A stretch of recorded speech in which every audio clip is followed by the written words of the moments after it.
ये आकाशवाणी है।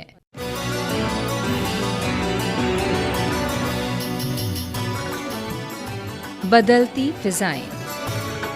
प्रस्तुत है आकाशवाणी और विज्ञान प्रसार के संयुक्त प्रयास से तैयार जलवायु परिवर्तन और भूमंडलीय तापक्रम की समझ और प्रबंधन पर आधारित विज्ञान धारावाहिक बदलती फिजाएं की 30वीं कड़ी, जलवायु परिवर्तन प्रभाव न्यूनीकरण। बदलती फिजा में खुद को बदले, असर देखने को घर से निकले, सुबह की फिजा में तपिश भी मिलेगी, तपिश की लहर में खुद ही संभलिए, बदलती फिजा में खुद को बदलिए, असर देखने को घर से निकलिए।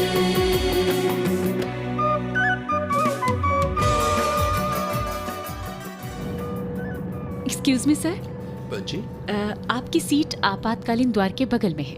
ओ जी, आशा है कि आप मेरी बात समझ रहे होंगे सर। हाँ, बिल्कुल बिल्कुल। सर, अगर आपको इस सीट में समस्या है तो हम आपकी सीट को बदलने की पूरी कोशिश कर सकते हैं सर। अरे बहुत बहुत धन्यवाद आपका। मुझे इस सीट से कोई समस्या नहीं है। वास्तव में मैं अपने जीवन में कई आपात स्थितियों से गुजर चुका हूँ। धन्यवाद सर।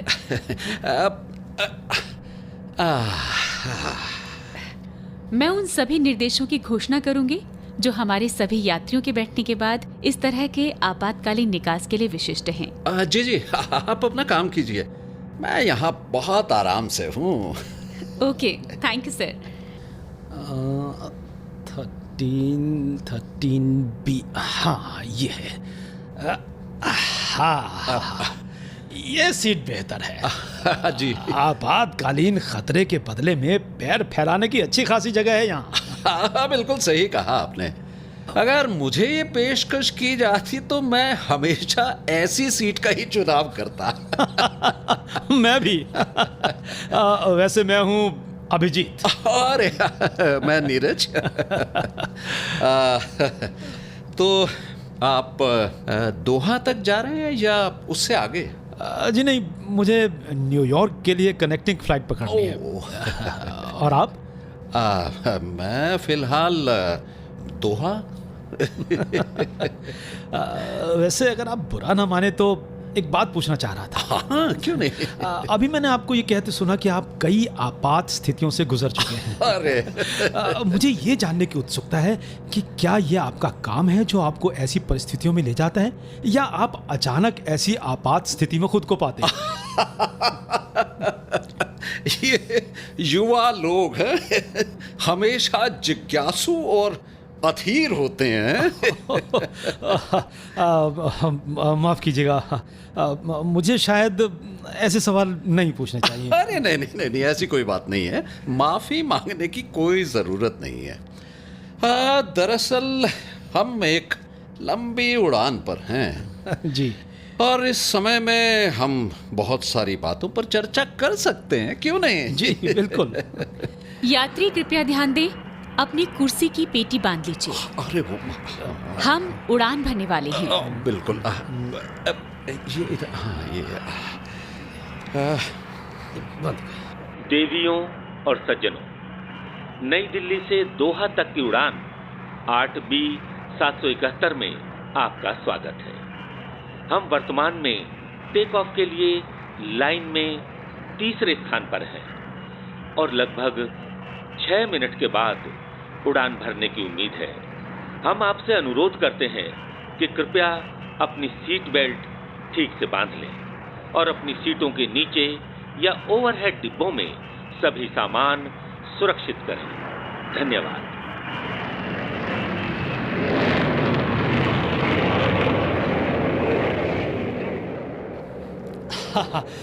लीजिए, तो अब हम हवा में हैं। मैं आपके शब्दों में उत्तेजना महसूस कर रहा हूँ। ऐसा लगता है कि आप अपने आने वाले कार्यों से बहुत उम्मीद कर रहे हैं। जी बिल्कुल सही अनुमान लगाया है आपने। अच्छा। मैं मूल रूप से एक गणितज्ञ हूँ, लेकिन आप नौकरी के बाजारों को तो जानते हैं। मेरा मतलब है कि ये इतने कठिन हैं और इसलिए मैंने सॉफ्टवेयर इंजीनियरिंग करने की सोची। मैंने कई जगहों पर नौकरी की है, लेकिन उनमें से कोई भी नौकरी अच्छी नहीं थी। ओहो। न तो मुआवजे के पैकेज के मामले में और न ही मेरे दिमाग को जीवित रखने के मामले में। अच्छा। इन सभी वर्षों के बाद मुझे एक नौकरी मिल गई है जो मुझे नए आयाम तक पहुंचाने में मदद करेगी। लगे रहो, काफी एक्साइटिंग है। जी, न्यूयॉर्क में मेरी फर्म जलवायु घटनाओं के गणितीय मॉडलिंग का काम करती है। अब जलवायु परिवर्तन, ग्लोबल वार्मिंग और उन सभी चीजों को तो जानते ही होंगे। हाँ, हमारी कंपनी ने कई अमेरिकी राष्ट्रीय एजेंसियों के साथ काम किया है। वर्तमान में ये NOAA की एक सहयोगी है। ओह, तो आप प्रागैतिहासिक काल यानी प्री हिस्टोरिक इवेंट्स को लेकर सॉफ्टवेयर बना रहे हैं? जी, NOAA संक्षिप्त नाम है। इसका मतलब है राष्ट्रीय महासागर और वायुमंडलीय प्रशासन। ये अमेरिका के वाणिज्य विभाग की वैज्ञानिक एजेंसी है। हो, महासागर, वायुमंडल, गणित, वाणिज्य, बहुत जटिल लगता है। जी। मैं व्यापार की बारीकियों को समझता हूँ, और वो भी व्यावहारिक मोर्चे पर। ओह, तो अब अनुमान लगाने की बारी मेरी है। अब हाँ, बिल्कुल। मुझे लगता है कि आप व्यवसायी हैं। मैं दरअसल एक आपूर्ति करता हूँ। आपूर्ति करता? हाँ, और मेरा काम मुझे दुनिया के कई स्थानों पर ले जाता है। आपातकालीन स्थितियों में भी? बिल्कुल। ओह, तो आप अभी तक भूले नहीं हैं। जी। ठीक है, तो मैं आपको बताता हूँ कि इसका मतलब क्या है। जी, कहिए। हम बहुत महत्वपूर्ण क्षेत्रों में निर्माण सामग्री की आपूर्ति करते हैं। महत्वपूर्ण मतलब? महत्वपूर्ण से मेरा मतलब उन देशों से है जो सशस्त्र संघर्षों से प्रभावित होते हैं। जी। जिन क्षेत्रों में बार बार बमबारी की गई है और इमारतों को ध्वस्त कर दिया गया है। अच्छा। इस तरह युद्ध रुकने के बाद पुनर्निर्माण की आवश्यकता है और हम अपनी आपूर्ति के साथ कदम उठाते हैं। उन क्षेत्रों में काम करने में बहुत अधिक जोखिम शामिल है। लेकिन सर, युद्ध खत्म होने के बाद भी क्या कोई जोखिम बचता है? आप इसे जोखिम भरा क्यों कह रहे हैं? देखिए, अगर कुछ लोग कागज पर हस्ताक्षर कर देते हैं तो इससे कोई युद्ध खत्म नहीं होता है। मतलब? युद्ध जारी रहता है। संघर्ष बहुत कम तीव्रता के बावजूद चलता रहता है। तो आप आसानी से एक अपेक्षाकृत शांत दिन पर भी एक स्निपर बुलेट द्वारा मारे जा सकते हैं। जी। इसके अलावा आपके लिए युद्ध कर रहे गुटों के द्वारा अनियमित खान और बम भी छोड़ दिए जाते हैं। जी, मैं आपकी बात समझ गया सर। तो आपके व्यवसाय का अगला पड़ाव कहाँ है? सीरिया। सीरिया? हाँ, आपने तो मुझे चौंका दिया सर। ऐसी जगह पर आप कोई भी व्यवसाय कैसे कर सकते हैं? वहां तो बस मलबा बचा है, सभ्यता का कोई निशान नहीं। देखिए अविजित, युद्ध अनिश्चित काल तक जारी नहीं रह सकता है। जी। ये जल्द ही बंद हो जाएगा और फिर हम लेबनान मार्ग के माध्यम से व्यवसाय करेंगे। वाह, बहुत बढ़िया। और हाँ, आपको अन्य सामान्य व्यवसायों की तुलना में बेहतर होना चाहिए। लेकिन चलो इसे छोड़ दें। एक सॉफ्टवेयर इंजीनियर और जलवायु को लेकर जागरूक व्यक्ति के लिए ये सब जानने का क्या उपयोग हो सकता है? क्या आप जानते हैं सर, हम जलवायु परिवर्तन को युद्ध से जोड़ रहे हैं। रियली? जी। एक मिनट। लेकिन विचित, मुझे ये बताएं कि जलवायु व्यवसाय कैसे युद्ध और संघर्ष से संबंधित है? देखिए सर, वैज्ञानिकों ने हाल ही में विभिन्न देशों में ग्लोबल वार्मिंग और संघर्ष के बीच कुछ संबंधों की ओर इशारा किया है। और आप ये जानकर हैरान होंगे कि सीरिया में हुई हिंसा के बाद और ज्यादा गहन शोध किया जा रहा है। जब मैंने आपको बताया कि मुझे इस नोजल को बदलने की पूरी स्वतंत्रता है, तो मुझे रोकने वाले आप कौन हैं? इसलिए अरे समझाइए इन्हें। प्लीज शांत हो जाइए, इसको ऐसे एडजस्ट कर दीजिए, ठीक हो जाएगा। हाँ ठीक है, चलो। देखा सर आपने, तापमान में मामूली बदलाव एक संघर्ष शुरू कर सकता है। और यहाँ हम ग्लोबल वार्मिंग के बारे में बात कर रहे हैं। बिल्कुल ठीक है भाई, मैं इस तरह के प्रत्यक्ष साक्ष्यों को कैसे नजरअंदाज कर सकता हूँ। जी। लेकिन अभिजीत भाई, मुझे ये युद्ध और ग्लोबल वार्मिंग की कहानी बताओ यार, मुझे ये जानने की उत्सुकता है। अच्छी। अच्छा, आपने UNDP का नाम जरूर सुना होगा। UNDP? जी। नहीं। इसका पूरा नाम है यूनाइटेड नेशंस डेवलपमेंट प्रोग्राम। ओ, मतलब संयुक्त राष्ट्र विकास कार्यक्रम। ओ ठीक है ठीक है। तो ये करती क्या है? सर, ये एक संगठन है जो संयुक्त राष्ट्र की एक शाखा है। अरब क्षेत्र में जलवायु परिवर्तन और संघर्ष कैसे जुड़े हुए हैं, इस बारे में इस संगठन ने बहुत कुछ किया है। ओ, जैसे? जैसे अरब क्षेत्र कृषि सभ्यता का जन्म स्थान था और हजारों सालों से ये जलवायु खतरों का सामना करने में सक्षम रहा है। बिल्कुल। लेकिन जलवायु परिवर्तन अब तेज गति से हो रहा है, जिसका सामना समाज और सरकारों को करना पड़ रहा है।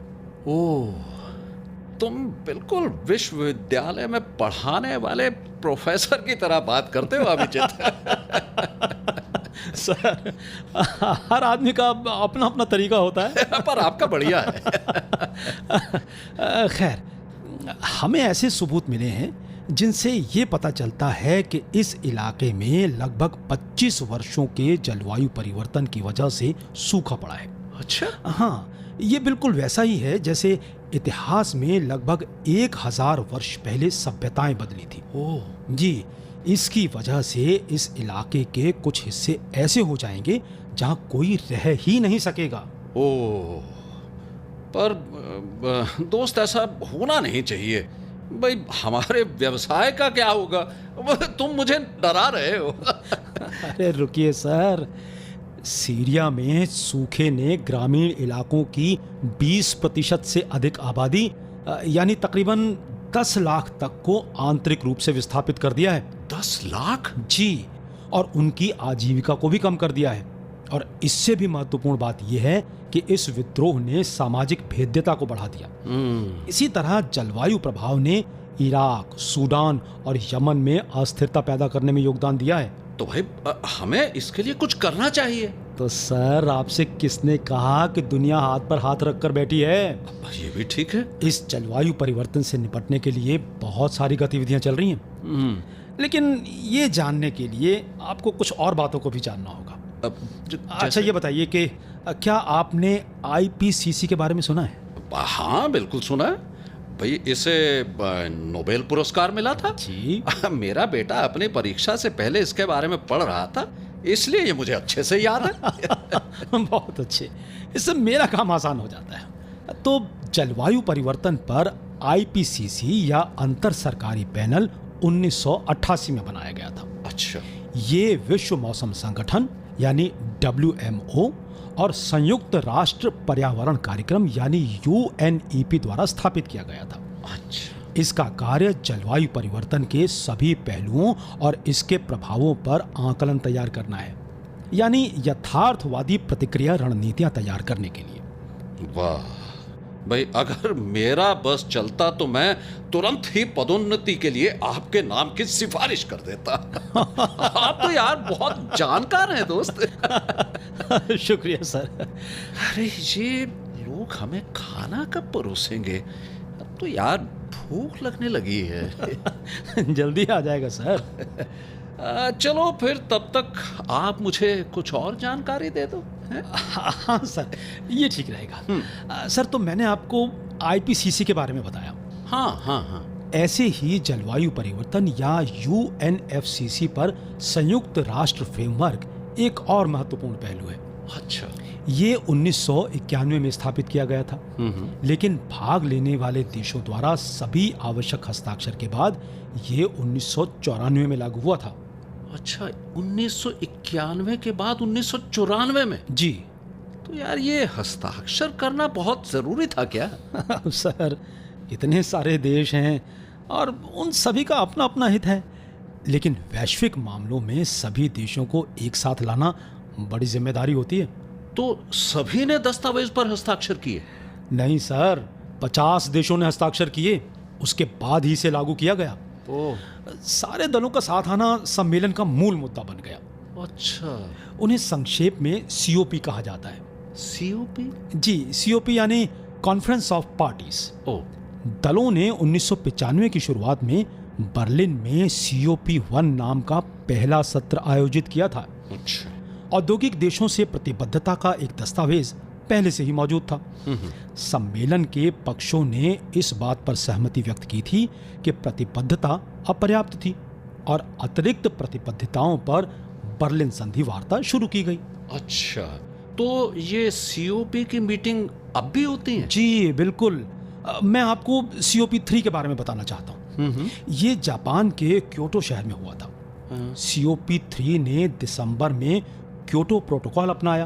क्योटो प्रोटोकॉल कार्बन डाइऑक्साइड और अन्य ग्रीन हाउस गैसों के उत्सर्जन को रोकने, उनके स्रोतों को नियंत्रित करने, इस ओर जरूरी और ठोस कदम उठाने की अपनी प्रतिबद्धता निर्धारित करता है।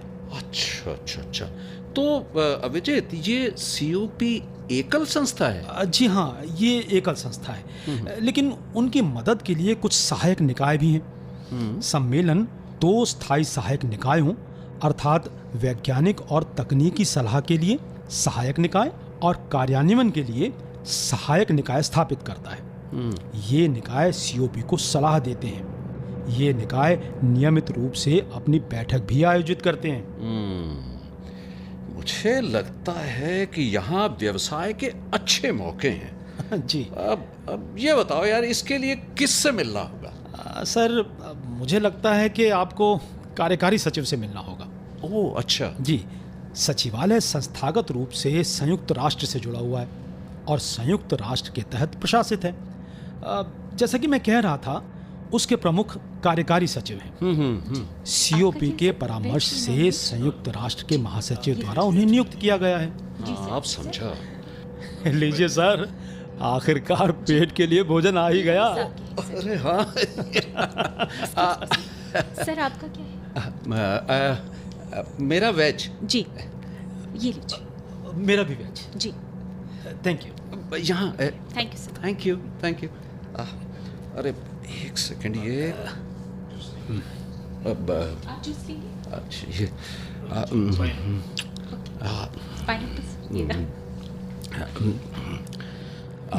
अभिजीत, ये एयरलाइंस अपने बेहतरीन व्यंजनों के लिए जाना जाता है। ये खा के देखो। वाकई स्वादिष्ट है बहुत। अरे अच्छा सर, ये थोड़ा हास्यास्पद लग सकता है, लेकिन COP द्वारा स्थापित एक सहायक निकाय को काऊ कहा जाता है। काऊ? अरे यार, मैं इतनी देर से अचंभित ही तो हो रहा हूँ। नहीं सर, ये सच है। COP अपने हिस्से का कुछ काम कमेटी ऑफ होल यानी काऊ को देती है। अच्छा, ये काऊ? जी। अरे यार। ये सभी प्रतिनिधि मंडलों के लिए खुला है। ये खुद अपनी अध्यक्षता करता है और COP को रिपोर्ट देता है। ओह अच्छा। अरे लेकिन अभिजीत जी, आप जो भी बैठकें करते हैं, आपको एक विशेष मुद्दे को संबोधित करने की आवश्यकता है। जी। और वो है तकनीक। अब जैसे हानिकारक गैसों के उत्सर्जन को कम करना चाहते हैं तो आपको अच्छी नई तकनीक की आवश्यकता है। जी सर, बिल्कुल, मैं आपकी बात से पूरी तरह सहमत हूँ। वास्तव में COP ने प्रौद्योगिकी हस्तांतरण पर एक विशेषज्ञ समूह की स्थापना की है। इसे 2001 में COP7 में मराकेश अकॉर्ड द्वारा लॉन्च किया गया था। इसका काम सम्मेलन के तहत पर्यावरण अनुकूलन प्रौद्योगिकियों के हस्तांतरण के लिए वैज्ञानिक और तकनीकी सलाह प्रदान करना है। अच्छा। इस समूह में 20 विशेषज्ञ शामिल हैं जो सभी क्षेत्रीय समूहों के प्रतिनिधि होते हैं। ये काफी दिलचस्प है। जी सर, उस समझौते के माध्यम से एक और महत्वपूर्ण समूह स्थापित किया गया था। हैं? जी, इसे कम विकसित देशों का विशेषज्ञ समूह या LEG भी कहा जाता है। LEG? जी, LEG राष्ट्रीय अनुकूलन कार्यक्रमों की तैयारी और कार्यान्वयन पर कम विकसित देशों को सलाह देता है। अच्छा। Hello, sorry for disturb. जी। अब मेरा नाम गेराल्ड जॉनसन है। मैं काफ़ी देर से आप लोगों की बातचीत सुन रहा था। ये काफ़ी दिलचस्प थी। आप लोगों की जानकारी के लिए बता दूं कि मैंने कुछ समय COP में काम किया है। अच्छा, अरे वाह, ये बहुत अच्छा है। जी, अरे शुक्रिया। दुनिया कितनी छोटी है। अरे आइए, आप भी इस चर्चा का हिस्सा बनिए ना। जी। मुझे बहुत खुशी होती है, लेकिन यहाँ इतनी जगह नहीं कि हम तीनों एक साथ चर्चा कर सकें। ये तो बात ठीक है, मगर अच्छा सर, ये बताइए कि अभी तक मैंने जो भी कहा उसमें कोई गलती तो नहीं थी? अरे नहीं नहीं, बिल्कुल नहीं। बल्कि आप तो बिल्कुल मुद्दे की बात कर रहे थे। आपने पूरी प्रक्रिया की बहुत स्पष्ट तस्वीर पेश की है। एक मिनट, तो आप ये कहना चाहते हैं कि मैं इतनी देर से सही व्यक्ति से बात कर रहा था? जी जी, इसमें कोई शक नहीं है। मैं बस सोच रहा हूँ कि अभिजीत जी ने आपको कुछ ऐसे सम्मेलनों के बारे में सूचित किया होता जो आज भी प्रभावी हैं। जैसे? सर, आपका मतलब कहीं जैविक विविधता पर सम्मेलन जैसे सम्मेलनों से तो नहीं है? हाँ बिल्कुल। या फिर रेगिस्तान का मुकाबला करने के लिए संयुक्त राष्ट्र सम्मेलन हो। आप कहना चाहते हैं कि ये सम्मेलन भी जलवायु परिवर्तन से निपटने का काम करते हैं? जी जी बिल्कुल। ये सभी हमारे ग्रह को बचाने की प्रक्रिया का हिस्सा है। काश मैं आप लोगों की बातें कुछ और देर सुन पाता। लेकिन अभी भी आपकी प्लेट पर खाना बाकी है। उसे पूरा कीजिए। और इससे पहले कि एयर होस्टेज मुझे आकर मेरी सीट पर जाने के लिए कहे, अब मैं खुद ही चला जाता हूँ। वैसे मैं वहीं से आपकी बातें सुनूंगा। शुक्रिया सर, शुक्रिया। हाँ अभिजीत, भाई अच्छे आदमी हैं ये। हाँ जी सर, बिल्कुल। सर, जैविक विविधता पर सम्मेलन हो या रेगिस्तान का मुकाबला करने के लिए संयुक्त राष्ट्र सम्मेलन हो, दोनों ही बहुत महत्वपूर्ण हैं। साथ ही एक और सम्मेलन महत्वपूर्ण है। ये है वेटलैंड्स पर सम्मेलन। इसे 1971 में ईरान में रैमसर में अपनाया गया था। ये सभी UNFCCC प्रक्रिया में सक्रिय रूप से शामिल हैं। भाई बहुत ही बढ़िया खाना था जी। हाँ, मजा आ गया। हाँ, और अब बहुत ही बेहतरीन जानकारियां भी थी। जी।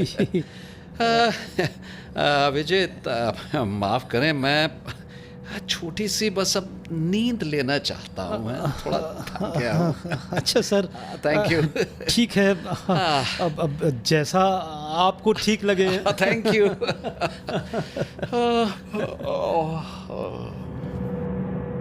विमान में मौजूद यात्री कृपया ध्यान दें। मैं आपका कप्तान बोल रहा हूँ। इस समय हम 33,000 फीट की ऊंचाई पर हैं। हम प्रति घंटे 400 मील की रफ्तार से चल रहे हैं।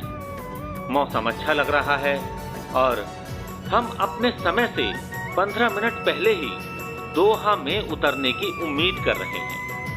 आप सबका धन्यवाद। अंबर उमड़ रहा है, सात समंदर, तेज धूप का असर बढ़ा है, क्रोध सूर्य का शिखर चढ़ा है, नदी भी तरसने लगी पानी के लिए, हिमखंड की तरह अब खुद तो पिघले।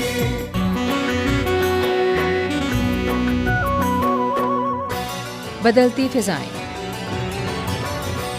अभी आप आकाशवाणी और विज्ञान प्रसार के संयुक्त प्रयास से तैयार जलवायु परिवर्तन और भूमंडलीय तापक्रम की समझ और प्रबंधन पर आधारित विज्ञान धारावाहिक बदलती फिजाएं की 30वीं कड़ी सुन रहे थे। जलवायु परिवर्तन प्रभाव न्यूनीकरण। आलेख व अनुसंधान डॉक्टर मानस प्रतिमदास का था। हिंदी अनुवाद नेहा त्रिपाठी।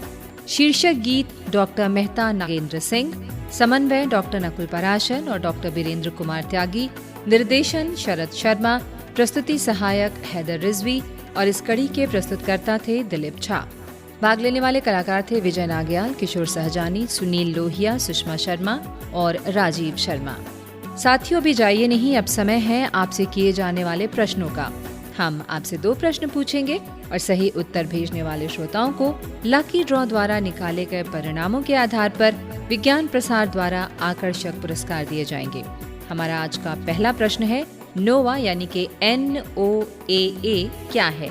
और दूसरा प्रश्न है, अरब क्षेत्र किस सभ्यता का जन्म स्थान माना जाता है?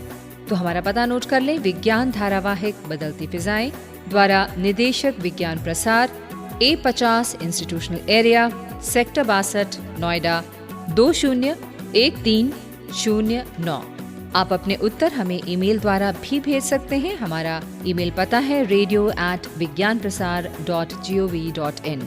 श्रोताओं, हमें इंतजार रहेगा आपके पत्रों का। जवाबों के साथ अपना पूरा नाम, पता, आयु, व्यवसाय अवश्य लिखें। यदि विज्ञान क्लब से जुड़े हैं तो कुल सदस्यों की संख्या लिखना ना भूलें।